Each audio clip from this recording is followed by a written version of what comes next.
I just visited my family in California this week, but it didn't really feel like California. It felt more like Nepal, because my brother-in-law is from there. And it's a really interesting household. My dad and mom, well, they're interesting enough. That makes it weird already, in a good way. I love that. But then, so now they live with my sister and her husband, and they had a baby. So there's the 3 generations. And then they just imported Ganesh's mom from Nepal, who doesn't speak any English. Somehow my mom and Ganesh's mom have like long conversations, but there's no like real understanding. It's amazing. It's like sign language with like this Nepalese jumble. It's amazing. We were all laughing about that. They have long conversations. They don't know each other's language, but it doesn't matter. So I just felt I was in Nepal for a whole week, because when I walk into the house, there's a prayer wheel that these monks make in Nepal. And to my understanding, there's no prayer wheels here in the US. My dad went to Nepal and got one. And the prayer wheel is a big copper brass drum, like this big. And what these monks do is they sit up on these mountains for years on end. They take one big long scroll of paper. I don't know how they get the paper to just keep on going endlessly, but they hand write, with thought and concentration, 1 million prayers on a piece of paper.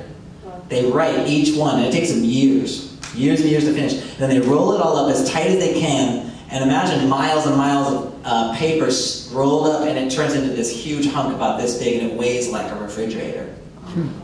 So my dad was like, I need to get one. And Ganesh was like, you can't get one, but my caste, my family can get you one, because we are the caste of the monks that make these prayer wheels. He said, nobody else can get you these. And as far as we know, Tamrakar, my brother-in-law's last name, it's the only Tamrakar in the country. So as far as we know, there is no other prayer wheels in the US. You just can't get them, because it's this caste in Nepal. It's very hard to come over here, too. He came over here, and his story is amazing. So here we have this prayer wheel. Right when I walk in, it smells like curry everywhere, the entire house. And even when I got home, Keshu said, "Did you eat a lot of garlic today?" I'm like, "No, I actually haven't eaten today at all. I just drank like 3 cups of coffee, that's it." So I smelled like Indian garlicky onion food. I don't know how I feel about that, but yeah, it was quite an experience, totally submerged. One of the things that we did was we made momo, and I've never heard of this food. It's called momo. I love the name. Momo. And it's this little dumpling that you stuff curry filling into. You guys knew I had to talk about food. I do that every week, right? So, momo, it's got this curry, and we hand roll each little bread, and we roll it out. It has to be a perfect circle. It takes forever. It takes like 5 people in an assembly line for about 2 hours to make all this stuff. Or all day, chopping and all that too. And at the last moment, after all the stuff is prepared, there's this special technique of holding the bread, stuffing the stuff in there, and then twisting it closed with like this special technique. It's really hard. And so there was 5 of us Westerners rolling dough, because we know how to do that. But nobody twisting, except for Bishnu, my sister's mother-in-law. Her name's Bishnu. And so she invited me, come over here, try this. So I tried it, right? I'm making the momo. And I'm putting it in there, and I'm struggling. There's fillings spilling out and everything. So finally, I got a little frustrated. So finally, I just bear clawed the thing and just stuffed it in there like this. And then just folded it closed like that. And she died laughing. And apparently, she just died. And she's really quiet, and all of a sudden, she's like on the floor laughing at me. And apparently, somebody got me on a secret video or a camera or something, and they sent it to a group chat full of our extended relatives in Nepal. And so this morning and last night, I saw that they were laughing their butts off at me. Look at this guy butchering the momo. So, wow, that put me in my place. My toast of humble pie for sure. But you know, it's interesting. Actually, this monk clan that they belong to is actually also a royalty. So, which is cool. And they have their own language. So there is Nepali language, but there's also this other language called Newari, which actually is a beautiful word. And everything in Newari to me sounds just a little sweeter and very nice. So I was not uncle. I wasn't, there's like a cold Nepali word for uncle, but then there's like a beautiful word for uncle, and that was my name. My name was Paju.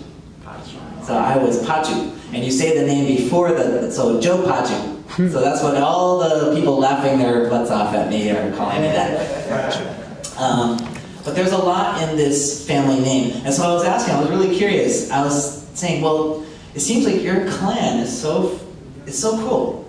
Like, how do you, I mean, so what happens if you're stuck in a family name that's not so cool? Like, you don't get to roll prayer wheels and you don't get to speak Newari. You're not allowed to speak this Newari if you're not in this. I'm like, what happens when you can't, what happens if you're born in the wrong, he's like, you can't change it. That's it. I was like, God, that's cruel. I said, what if you're like the servant class? He's like, doesn't matter, you can't change it. Where you're born, your last name, that's it. It's intense. And actually this idea of a family name is kind of hitting me because here in America we don't really think like that. Oh, what's your last name? Oh, you can change your name anytime you want. You know, you can just kind of make it up as you go. But over there and in Eastern cultures in general, there's a respect and a certain seriousness to the last name, the family name, where you were born, right? This is kind of getting me to think about kind of the topic for today, which is lineage. Lineage, it actually matters a lot. In our modern society, we've kind of become a little bit, I don't know, lackadaisical about that. But I wanted to tell you a story about mango trees. I learned this from a very enthusiastic fella here in Florida who just told me everything, he talked my ear off about mango trees. I said, wow, I mean, I really love people who are into farming. He's like, I'm not into farming, I'm into mango trees. Excuse me. All right, okay. So I'm into mango trees, so I'll call him Mango Man. Mango Man told me this awesome story. Mango Man said, did you know that 100 or so years ago there weren't that many good mango trees here in Florida? It wasn't that tasty, it wasn't that prosperous, it wasn't like a giant thing, like it is now. Everything's mango, smoothie, mango, everything now. He said, you know what happened?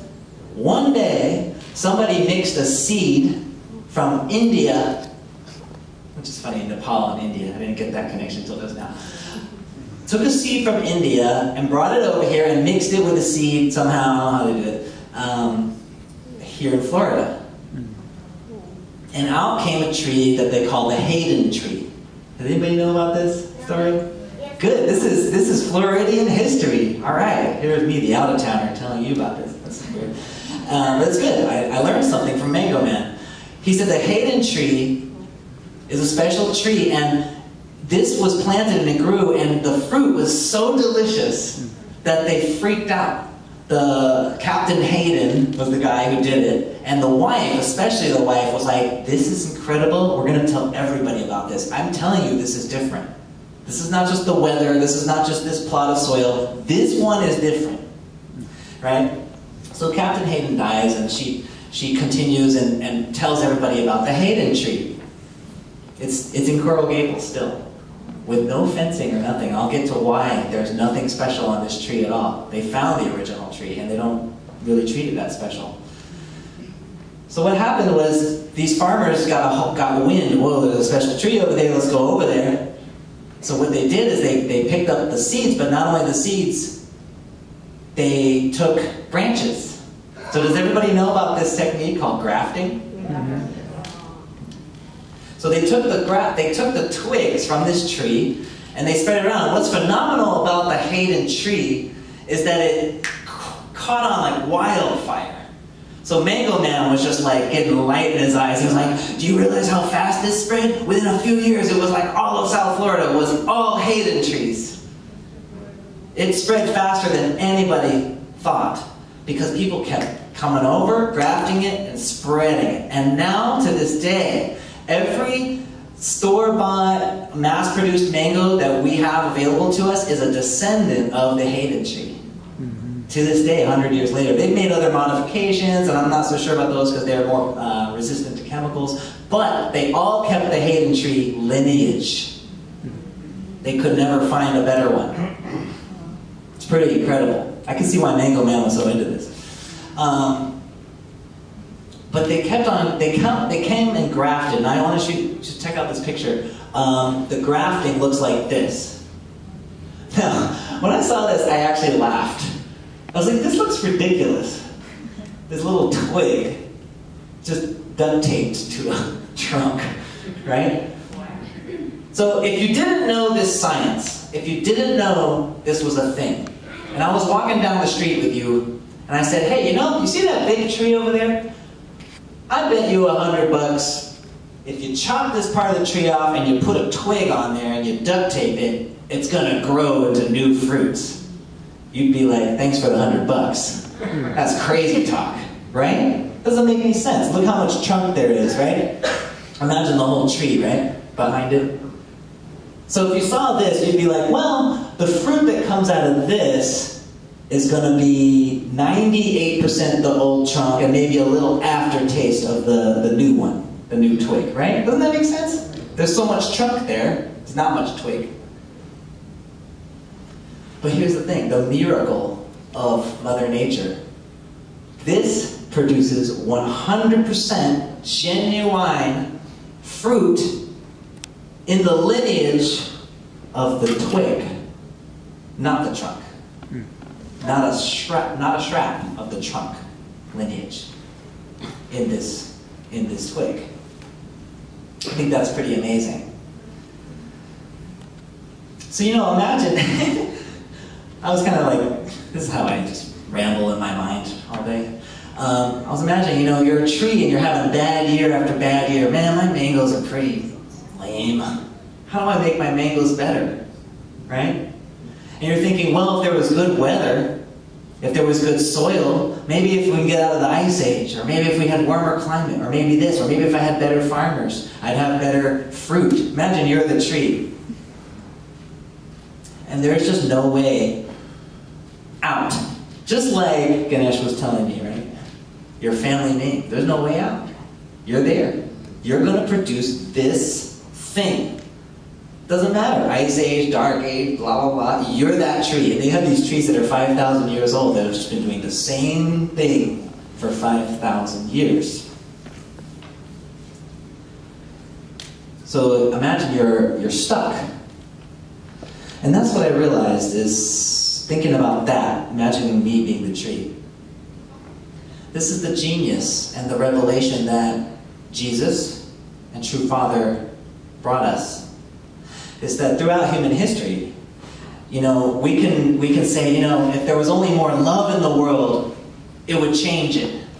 If there was only more charity, more Mother Teresa's, right? Change the world. If we could only save the whales, we'd change the world. If we could only rock the boat, we would change the world. But thousands and thousands of years later, we haven't really changed the world that much. I mean, we've crawled forward. So that's why what's genius is Jesus brought us the clue. He said it, your father is the devil. He hinted at this lineage line of thinking. He didn't say, all you need is love. He said, your father, the devil. I mean, I was laughing when I read this. I was like, that's like the ultimately distasteful yo mama joke. Like, yo mama ugly, yo mama fat. Oh yeah? Yo daddy's the devil. I was like, yo, what did you just say? Yeah, you heard me. He's the devil, literally. That's really intense. But it gives us the clue. Wait a second, we don't have a weather problem. We have a lineage problem. This is the kind of problem that can get you stuck for 5,000 years. And then True Father took it a whole other level with that clue that Jesus gave us. He gave us the clue. This is a lineage problem. That's why We focus so much on the blessing as a lineage change. That's why we focus on that. It's a big window opening for us. You can pour all the water and sunlight on a certain plant, but you won't change the lineage. You need the Haden Tree. If somebody doesn't create the Haden Tree, it's not going to happen. The good news is this. Once you are a Haden Tree, you're stuck. You are a Haden Tree. You can't go back, right? That's an interesting part of this that people don't really talk about. So I want to give you some trivia. These are kind of interesting. Oh, there's another picture of grafting. This is ridiculous. Just one thing on top of this.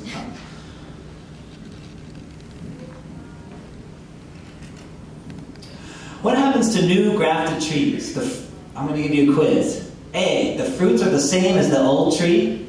B, the fruits are a mix of both the old and Haden trees. C, the fruits are exactly the quality of the Haden tree. C. Boom, you got it right. And now here's a trickier one.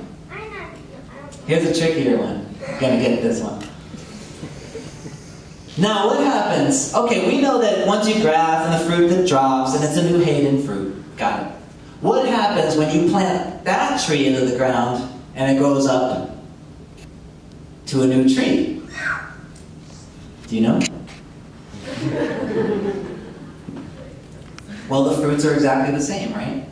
But here's the real question. If you're really a Haden tree, if you've really been copied over correctly, technically, that means you should be able to graft onto others as well, wouldn't it? Yes. You're not a real copy of the Haden tree unless you can do everything the Haden tree does. Yes. Right? So, here we go. New Haden seeds. What happens if we graft it again? Graft it again from the copied tree. B. The fruits are a mix of both the old and Haden trees. B, the fruits are exactly as powerful as the original Haden tree. C, the fruits are the same breed as the Haden tree, but as each new copy of generation of grafting, the fruit gets slightly decreased. B. You got it. B. Exactly the same. You know, it's not like when I was a kid, you could take, I used to listen to the radio to teach myself guitar. I would listen to the radio and then record my favorite song, and you'd copy the tapes, right? Remember these days? Yes. You copy the tapes. You copy the tapes. And what happens when you keep copying? It gets faded, right? The quality gets worse and worse on these VHS tapes. Not true for the Haden trees. You can copy and copy and copy and copy and copy. Unlimited number of times, same quality. Same quality. That's why the original Haden tree, no one cares about it anymore. They're like, hey, thanks a lot, got it. Now we have a lot of you. There's no plaque around the original Haden tree. There's no fence. There's no nothing. And these archaeologists were like, this is such a sin. I can't believe the original Haden tree is not being protected. But it's because of the nature of this. It's like, well, we've got other trees that do the same thing. We've got other trees that do the same thing. So the power of reproducing the same fruit is, to me, that's the ultimate proof that the Haden tree has been copied correctly, right? So this is where I'm going with this. What gets me so stoked about what we teach in our faith is that we've gone the full circle. We've gone the whole 9 yards. We're not just saying, come in here, get the blessing, get the wine, and come back next week and get another wine. Although we have had a lot of wines as we've evolved. But we're not saying that. We're saying, come become this. Accept this lineage from your parents, who got it from true parents. And now you're one of them. Now you have the same powers. And the proof, Father put in the pudding. He said, okay, now you match and bless. Just like me. That wasn't him being lazy. That's not him being lazy. He was not lazy. That was him saying, okay, you've been planted in the ground. Your turn. You are me. In essence. not only match and bless, but pray in your own name. I think that's what's so genius about praying in our own name. Everybody else might be pray Lord's name or Jesus' name or whatever, and that's great. But we pray in our name. So when you say that in your next prayer, I pray in my name, understand what that really means. That means I'm remembering and I'm reaffirming that I'm a Haden Tree now. And there's really no going back. So imagine you're a Haden Tree, but you're kind of like a few generations down, and you're like, I don't see what the big deal is, Haden Tree. I don't even know this Haden guy. What's going on? I don't know. I don't want to be a Haden Tree. I don't even want to make fruits. I want to be a, I don't know, fig tree. I don't know. It's just making up something. I'm just making it up. Too bad you're a Haden Tree. Just as stuck as the old prehistoric trees were, you are a Haden Tree. This is the theology that helps explain why there is forgiveness for any of our members that have periods in their life where they are going astray. Once you're blessed, once you're a blessed central family, sorry. What can I say? This is think about this. If it's inside, like, you might say, oh, this is hocus pocus, this is theology, this is too much theology, I don't believe the miracles of this. It happens in nature. Nature is that miraculous. Nature is already proving you that it can happen. You still a Haden Tree. You still. Right? Can we get an amen? Aju? Aju. That's right. You still a Haden Tree. It doesn't matter. Or, yeah, I don't like what this Haden, I'll be a Haden Tree later, or I don't like what this Haden. All the Haden people I know, I want to move to a different forest. Let me be over there. I don't want to be next to all these other Haden trees. I'm going to go over there where the pine trees are. Live like a pine tree. Sorry. Guess what? You're still a Haden Tree. See how this works? Father said he blessed the whole world. We can't imagine what that means. This is what it means. This is what it means. It means what I started with the Nepali family name. You pray in your own name. And you notice something interesting? He doesn't say just, hey guys, pray in your name. Pray in the Rodney Edwards family, amen, Aju. He doesn't say that, right? It's Rodney Edwards, a blessed central family, right? Everybody has to tack that on. Everybody's tacking that onto their name. He's kind of saying, look, you got a new name now. You got a new name. That's the miracle that only Father can pull. Just like Ganesh was telling me, no, you can't change. Once you're a prayer wheel name, that's all you do for the rest of your life. Father's saying, no, I did the work. I found the original seed. And by the way, you're it now. Tag, you're it. Here's your name. And so he makes you reaffirm it over and over and over again. That's how we pray. Because we're reaffirming, this is my name. There's a lot of substance to the words that are added to the things that we have in our faith. So I want you to take this as a call to action. Embrace who you are. That's my call to action for this week. Embrace who you are. You know, in the matching seminars, we talked a lot about authenticity, or at least that's the word that comes to my mind. Authenticity. You know, I can tell you that I have tried and put my mind on seeing what the secular world had for me, right? And I quickly realized, a couple years into that, I realized I cannot be authentic in this world. I'm authentically something else. And if I try to fit in over there, I just don't feel like myself. I'm just not being true to myself. even if it could be more comfortable or more convenient at times, I'm not being true to myself. So my call to action to everybody here today is be authentic to who you are, to where you come from. And even if you're not so digging the Haden Tree lifestyle, or you've had moments where you just kind of got sick of mangoes, it's okay. You just can't really change it at this point. We can just embrace what Father gave us and what we are.